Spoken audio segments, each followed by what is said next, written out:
जैसे Indian tradition बोलते हैं कि लड़की अब हो गई पराई, एक्सपेक्टेशंस मेरे पे इतने रिवर्स कर गए थे ना कि मुझे खुद को ही वो आफ्टर अ मोमेंट ट्रॉमा देने लगे थे। इतना करेज मुझे भी पता नहीं है मुझ में है कि नहीं।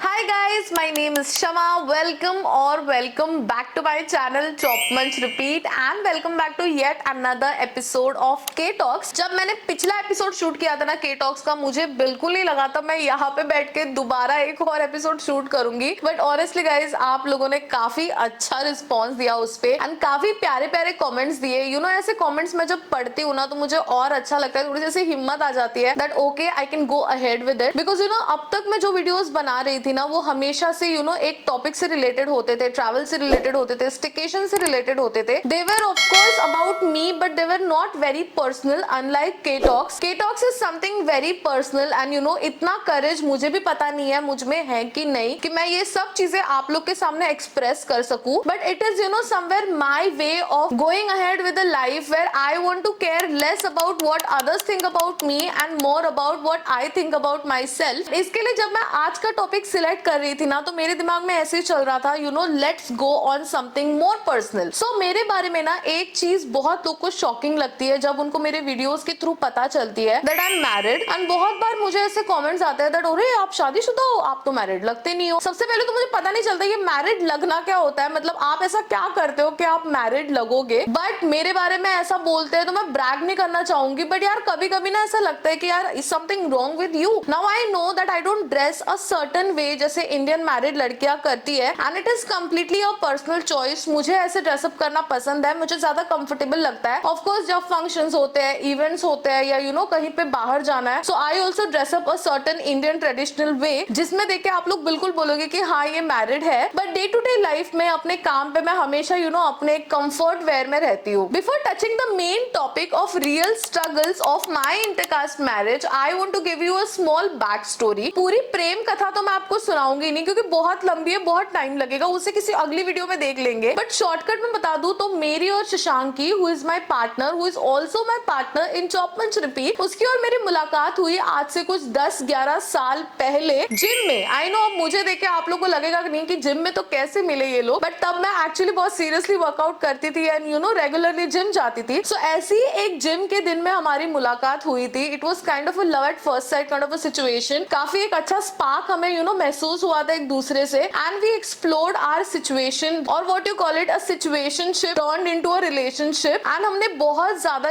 इस चीज में एक अच्छा अपना पर्सनल टाइम दिया। Then after 6 to 7 years of a relationship we finally decided कि okay now we are ready to get married. अब लव मैरिज में क्या होता है ना, जिन जिन लोगों की हुई है उनको बता दूं और जिनकी नहीं हुई है उनको भी बता दूं कि बहुत बार ऐसे होता है ना कि जब आपको वो पॉइंट लेके अपने पेरेंट्स के सामने जाना होता है कि okay now we want to get married and हमने अपना पार्टनर खुद ही सिलेक्ट कर लिया है, सो बहुत ही क्रूशियल सी सिचुएशन हो जाती है क्योंकि यूजुअली इंडियन फैमिलीज में हमारे पेरेंट्स ही हमारे लिए लाइफ पार्टनर सिलेक्ट करते हैं, बट यहाँ पे आपने वो जिम्मा खुद ही अपने कंधे पे लिया होता है ना, बड़ी बेशर्मी से अपने पेरेंट्स के पास जाते हो। सो मैंने सोचा कि यार इंस्टेड ऑफ मी मैं काम करती हूँ, मैं थोड़ी अपनी जर्नी आसान बना लेती हूँ। So I approached my brother and I told him about my situation and everything about my relationship and I told him कि यार भाई मेरी हेल्प कर दे एंड तू जाके मम्मी पापा से इस बारे में बात कर, क्योंकि मुझे पता था कि मेरे से तो ज्यादा कॉन्फिडेंस उनको उसमें है। So he was also kind of kind enough कि he went ahead with it and उसने जब एक्चुअली मेरे मम्मी पापा से बात की तो to my surprise my parents were not at all shocked. In fact they were like very well expecting it. They knew Shashank and I were friends and उनको कहीं ना कहीं आइडिया था कि of course this friendship is something more than a friendship, maybe they are in love with each other, but somewhere we were never accepting it fully in front of them क्योंकि वो उतना बड़ा decision हम लोग ने खुद भी लिया नहीं था तब तक। सो जब मेरे पेरेंट्स ने ऐसा रिएक्शन दिया ना तो आई वाज लाइक ब्लैंक। मुझे समझ ही नहीं आता कि मुझे रिएक्ट कैसे करना चाहिए। शुड आई बी हैप्पी कि ओ वाओ मतलब they already knew about it, और should I be like oh my god what is going on, I mean what next. Shashank ने भी अपने पेरेंट्स से मेरे से पहले ही बात करके रखी हुई थी एंड उसके भी पेरेंट्स वेरी वेल खुश थे हमारी रिश्ते से। सो काफी अच्छे से हमारी शादी फाइनली ऐसे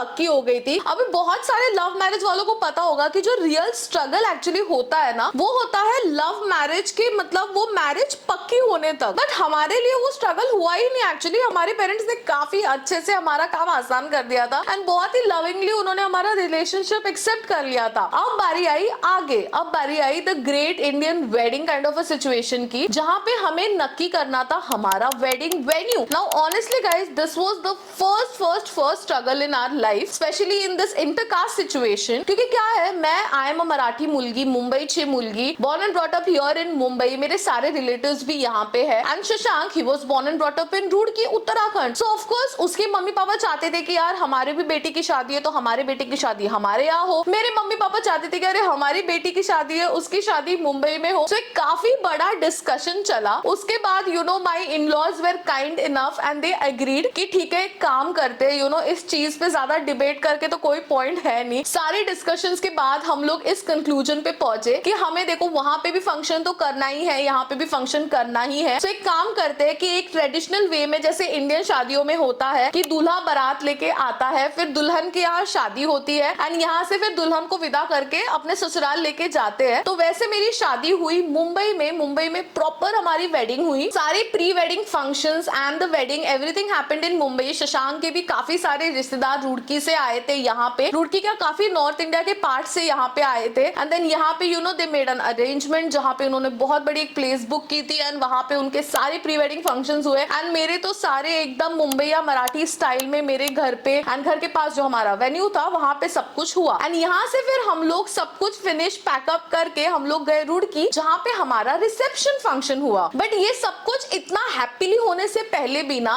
एक और क्वेश्चन हमारे सामने था कि चलो अब शादी का वेन्यू तो डिसाइड कर लिया कि ठीक है मुंबई में शादी कर रहे हैं एंड देन रुड़की में हम रिसेप्शन करेंगे, बट अब शादी करेंगे कैसे? क्योंकि गाइज हमारे यहाँ पे ना इतनी डाइवर्सिटी है ना कल्चर्स में। आप मुझे लगता है एक स्टेट से दूसरे स्टेट में जाओ, बगल बगल में ही क्यों ना हो, आपको बहुत बहुत बहुत वैरायटी मिलेगी ट्रेडिशंस में एंड सबको अपने ट्रेडिशंस उतने ही प्यारे होते हैं। Me being a Maharashtrian, I always imagine कि हाँ माझं लग्न एकदम असं मध्ये अंतरपाट लावून यू नो मराठी स्टाइल में मेरी शादी होगी। And of course Shashank had his own kind of traditions जो उनके यहाँ पे फॉलो किए जाते हैं। सो हमें बिल्कुल समझ में नहीं आ रहा था कि मतलब अब शादी का डेट डिसाइड कर दिया, वेन्यू डिसाइड कर दिया, बट शादी होगी कैसे? सो इसमें भी यू नो वी डिसाइडेड कि यार देखो कितना भी हम फोर्स करें कि यार हमारे स्टाइल से करते हैं या तुम्हारे स्टाइल से करते हैं, एक होता है कि आपका बिलीफ क्या होता है ना, जब आप बचपन से एक ट्रेडिशन से या एक कल्चर में बड़े हुए हो, आपके बिलीफ्स वैसे हो जाते हैं। एंड इस सिचुएशन में क्या होता है ना कि आप सामने वाले को कितना भी कन्विंस कर लो या फिर यू नो अपने हिसाब से एडजस्ट करने के लिए वो शायद विलिंगली भी अगर कन्विंस हो जाए तो भी यू हैव टू बिलीव वो आपके हिसाब से कर भी लेंगे, तो भी शायद उनको उस चीज का उतना इंपॉर्टेंस नहीं पता चलेगा क्योंकि उन्होंने उस चीज को बहुत लंबे टाइम के लिए फॉलो नहीं किया है। एंड इसके लिए मैं भी चाहती थी कि यार शशांक के भी कुछ अपने ट्रेडिशंस हम फॉलो करें एंड मेरा भी कल्चर उसमें हो। So what we did was ours was going to be a Hindu wedding. So हमने पूरा सीक्वेंस स्टडी किया कि एक इंडियन वेडिंग का क्या होता है कि ओके आप पहले जाते हो, एक गणेश पूजन होता है, उसके बाद होता है कन्यादान। हमने सोचा कि काम करते हैं जो अंतर पाठ है जो मराठी वेडिंग्स में सबसे इंपॉर्टेंट होता है, जो आप लोगों ने सुना होगा शुभ मंगल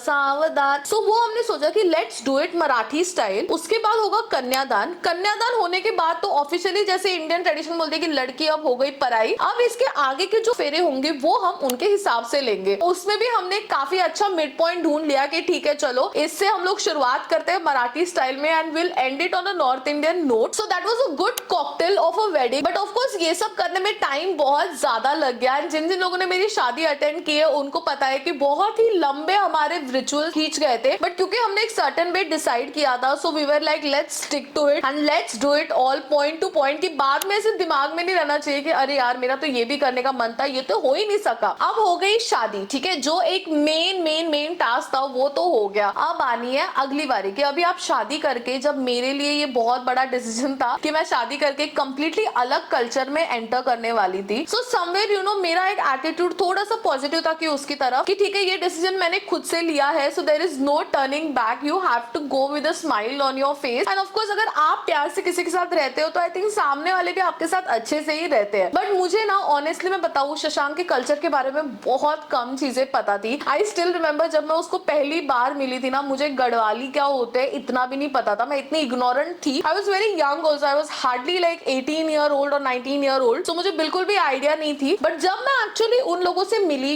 शादी के फंक्शंस के टाइम पे मैंने पहली बार एक्सपीरियंस किया उसका कल्चर, क्योंकि बहुत सारे उसके रिलेटिव्स थे जिनसे मैं पहले कभी मिली नहीं थी एंड जिनसे मैं फर्स्ट टाइम इंटरैक्ट कर रही थी, एंड मेरी तरफ से बहुत ही कम लोग थे, मतलब हार्डली, क्योंकि मेरा विदाई विदाई सब कुछ हो गया था। तो तब मैंने पहली बार एक्सपीरियंस किया लैंग्वेज बैरियर, क्योंकि उनके जो सारे रिश्तेदार होते हैं, ऑफ कोर्स हर कोई अपनी एक कंफर्टेबल लैंग्वेज में बात करते हैं, so they were speaking in Garhwali. I had no clue about Garhwali, and honestly अगर आपने कभी सुनी होगी ना, वो लैंग्वेज बिल्कुल भी ऐसी नहीं है कि आप सुनोगे और आपको समझ में आ जाएगा कि क्या बात कर रहे हैं, बिकॉज वो लोग एक टोन, एक एक्सेंट में बात करते हैं, और वो एकदम से लैंग्वेज पिक करना ना मेरे लिए तो बहुत डिफिकल्ट होने वाला था। I had an idea. अभी यहाँ पे शशांक को थोड़ा सा एडवांटेज ये था, क्योंकि वो मुंबई में ऑलरेडी रह रहा था काफी सालों से, तो उसके आसपास काफी महाराष्ट्रन क्राउड था। मेरे बहुत सारे दोस्त भी महाराष्ट्रन है, सो हम लोग उनके साथ काफी हैंग आउट करते हैं। तो मराठी एक ऐसी लैंग्वेज है जो उसके कानों पे बार बार पड़ती रहती है। अभी आपके कानों पे कोई लैंग्वेज बार बार पड़ती है ना, तो ऑफ कोर्स उसको याद करना और आसान हो जाता है, एटलीस्ट आप समझ तो पाते हो। पर मेरे साथ कंप्लीटली उल्टा था। मैं आज भी मतलब उत्तराखंड जाती हूँ आई थिंक साल में 2 बार, एंड उसके टाइम पे भी हम लोग घर पे मैक्सिमम हिंदी में ही बात करते हैं। इसके लिए जब गढ़वाली में कोई भी कुछ बीच में कॉन्वर्सेशन ऐसी आती है ना, आई गो ब्लैंक। मुझे बिल्कुल समझ में नहीं आता कि क्या कोड लैंग्वेज में बातें चल रही है। ऊपर से क्या होता है, जब कोई भी अपने लैंग्वेज में कंफर्टेबल होता है, उनका एक स्पीड भी होता है। अभी आई कैन नॉट एक्सपेक्ट कि सब लोग मेरे लिए उस धीरे स्पीड में बात करें। So I think this is still that my struggle कि यार मुझे उनकी लैंग्वेज बिल्कुल समझ में नहीं आती। अब इसमें क्या हुआ है, इसमें थोड़ा सा मैं खुद को भी दोष दूंगी कि मैंने भी बहुत ऐसे अपफ्रंट एक्टिवली जाके उस लैंग्वेज को सीखने की कोशिश नहीं की, एंड आई थिंक मेरे पास इतना कुछ सोर्स भी नहीं है। But now I feel when I am talking about it, I feel कि यार एक्चुअली मतलब इतना डिफिकल्ट भी नहीं है, आजकल सब कुछ ऑनलाइन अवेलेबल है। So I think I will finally try to learn that language, because मैंने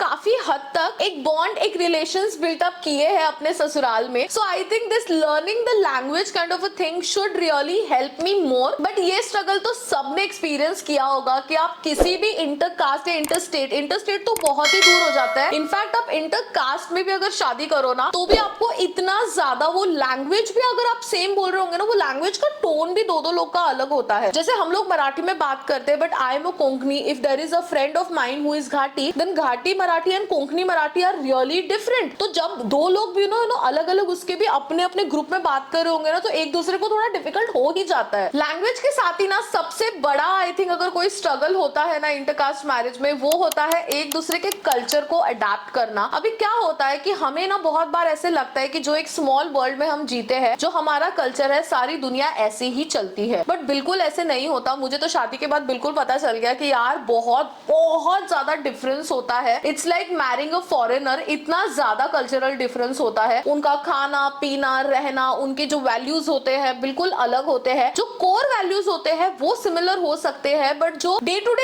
एक्टिविटीज होती है और एक तरीका होता है वो बिल्कुल अलग होता है। फॉर एग्जाम्पल अगर खाने की ही बात करो, तो मेरे घर पे जब भी खाना बनता है ना, हमेशा 4 आइटम बनते हैं, दाल रोटी सब्जी चावल। बट वहां पे मेरे ससुराल में मैंने देखा है 1 एट अ टाइम, मतलब अगर आप रोटी सब्जी खा रहे हो तो वो लोग रोटी सब्जी ही खाते हैं। अगर दाल चावल खा रहे हो तो पहाड़ियों का तो पता ही है कि दाल भात तो उनका फेवरेट है, तो दाल भात ही खाते हैं। तो that was the first thing I notice suddenly कि ओके खाने के मामले में थोड़ा सा डिफरेंस होने वाला है। But to my advantage I somewhere actually liked it, because जब मैं अपने घर पे भी 4 आइटम खाती थी ना, मुझे ऐसा लगता था यार बहुत हैवी हो जाता है, कि मतलब ठीक है वैरायटी है बट बहुत ज्यादा हो जाता है। अभी यहाँ पे कैसा है ना कि आप एक्चुअली फोकस कर सकते हो, ओके एक सब्जी बनाई, एक रोटी बनाई एंड आपका खाना हो गया, एक दाल बनाई, एक भात बनाई। तो मेरे लिए तो थोड़ा सा काम आसानी हो गया था कि ठीक है चलो आपको 4 आइटम हर मील में तो बनाने हैं नहीं। एंड ऊपर से इसमें बेस्ट चीज ये हो जाती है कि आप एक दूसरे के खाना एक्सप्लोर कर सकते हो। अब इसमें एक और स्ट्रगल ये हो सकता है कि जब आप एक दूसरे का खाना खाते हो, तो आपको वो खाना अच्छा लगे या ना लगे आप कुछ कह नहीं सकते, बट अच्छा लगे तो ठीक है, ना लगे तो फिर क्या करोगे, क्योंकि अभी आप उसी कल्चर में हो, तो समवेयर अच्छा नहीं लगता, आप उस चीज को नेचुरली एंजॉय नहीं कर रहे हो, आपको खुद को अच्छा नहीं लगेगा। बट मेरे केस में थोड़ा सा उल्टा था। मैंने जब पहाड़ी खाना ट्राई किया, जो भी चीजें मैंने ट्राई की, मुझे वो बहुत अच्छी लगी। मुझे एक वो रॉनेस उनके खाने में जो थी ना, वो मुझे काफी अच्छी लगी। And of course I love my Marathi food as well. जब भी से शशांक मेरे घर में आया है, आई थिंक वो प्रॉपर सी फूड मतलब खाने में उसको इतना मजा आने लगा है। आई डोंट थिंक वो पहले सी फूड इतना खाता था, बट मेरे घर पे तो ऐसे होता है कि हफ्ते में 4 दिन हम लोग खाते ही है नॉनवेज, तो वो भी काफी ज्यादा एंजॉय करता है। We kind of have found found that balance जहाँ पे हम लोग एक दूसरे के कल्चर को ऐसे मिक्स करके एंजॉय करते हैं कि वो भी मेरे साथ आता है, so he enjoys our kind of food, and जब मैं उसके साथ जाती हूँ तो I also equally enjoy his kind of food. इसमें एक आपका एटीट्यूड भी मैटर करता है। If you are not very choosy and if you are not very selective about what kind of things you like और want to experience, then I am sure आपका experience इस चीज में काफी अच्छा एंड काफी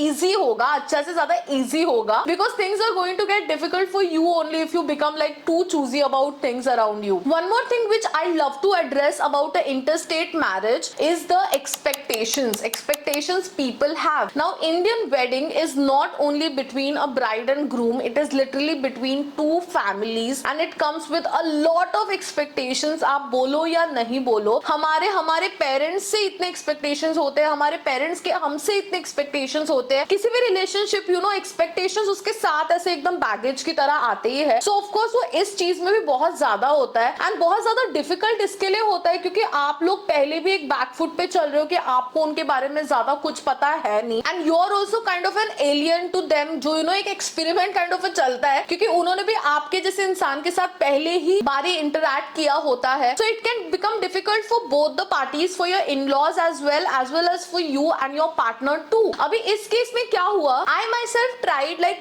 very hard initially to fit in. I am a kind of a people pleaser, so मुझे ऐसे था कि ओके अब मैं शादी करके इस घर में जा रही हूँ तो everybody should love me, everybody should like really like me, and somewhere they were kind of accepting me in their own way, they were of course loving me and very kind. At the same time मेरे ही expectations मेरे पे इतने reverse कर गए थे ना कि मुझे खुद को ही वो आफ्टर अ मोमेंट ट्रॉमा देने लगे थे, बिकॉज मैं हर एक मूवमेंट हर किसी का जज करने लगी थी that may be this person did this because they don't like me, what if they don't like me, what am I gonna do, and it took me quite some time to realise and to accept it that bro ऐसे नहीं चलता है। Now you are part of this family and let this process, let this growth happen naturally. आप किसी पे अपने emotions force नहीं कर सकते। At the same time you should get into this relationship very organically, because आप यहाँ पे लॉन्ग टर्म के लिए जा रहे हो। ये ऐसा कुछ नहीं है कि you are going for a 3 month summer camp कि ठीक है चलो जो होगा देखा जाएगा, इसके आगे की मुझे पता नहीं। आपको पता है कि आप यहाँ पे लॉन्ग टर्म रिलेशंस बनाने आए हो, सो आपको सबसे पहले मुझे ऐसा लगता है खुद से एक्सपेक्टेशंस कम कर लेनी चाहिए। ठीक है, some people may not like you, some things they may not like about you. ऐसा भी हो सकता है कि वो आपसे बहुत प्यार करे बट आपकी कुछ चीजें उनको बॉदर करे, but I think the more important thing is कि उतने लेवल का कंफर्ट अगर आप बिल्ड कर सको जहां पे दो चीजों के बारे में बात हो सके, तो आई थिंक वो ज्यादा बेटर तरीका होगा इसको फेस करने का। एक्सपेक्टेशंस आपको खुद की बहुत कम रखनी होगी, बिकॉज एक्सेप्ट इट और not girl, this is not a movie, this is not a Bollywood film. सब कुछ वैसे नहीं होने वाला है जैसा हम साथ साथे में होता है। आई am a huge fan of that movie. मुझे हमेशा हम साथ साथे टाइप की फैमिली चाहिए थी। मेरा भाई मेरे इस चीज पे मजाक भी उड़ाता था कंसिडरिंग मैं जितनी बार वो पिक्चर देखती थी, and somewhere I actually got it. I got all the relations, I have a loving devar, a nanad, very loving in laws, and family kind of a vibe जो मैं एंजॉय करती हूँ, मुझे बिल्कुल वो मिली। Now this comes with a lot of adjustment, a lot of other things जो आप यूजुअल शायद आपके एक सेम कास्ट मैरिज में नहीं होती, बट इंटर कास्ट का दिन मजा ही ये है। ये जो फ्यूजन ये जो होता है ना, ये बहुत इंटरेस्टिंग होता है, एंड आई थिंक इसका जो स्पार्क होता है ना, no I am not like promoting it way too much, but मैं अपने एक्सपीरियंस से बता रही हूँ कि इसका जो स्पार्क होता है ना, ये काफी लॉन्ग टर्म चलता है। बिकॉज अभी मुझे ऑनेस्टली ऐसे लगने लगा है कि मैं आज से 15 साल बाद भी कभी शशांक के गांव जाऊंगी ना, तो भी आई am gonna see so many things जो मैंने आई थिंक लाइफ में कभी एक्सपीरियंस नहीं की है, and it's like a holiday every time. And same for him, he also comes to Konkan, he enjoys it so much, because वो जो cultural diversity है ना, it is so beautiful in its own way. With that I am gonna end this topic right here. I am sure आप लोग भी इस video के कुछ टॉपिक से तो रिलेट कर पाए होंगे। मुझे जरूर बताना कमेंट्स में आपकी ऑनेस्ट फीडबैक। जब मैं ऑनेस्ट बोलती हूँ तो समझ जाओ मैं सुनने के लिए बिल्कुल तैयार हूँ। अगर कुछ सिर्फ ट्रोल करने के इरादे से डालना है ना, तो प्लीज ऐसा डालना जिससे सुनकर मुझे भी हंसी आए। I am gonna sign off and see you in the next K Talks episode. Don't forget to give me some topics in the comments also. I love to make videos on them. Bye guys, love you, take care.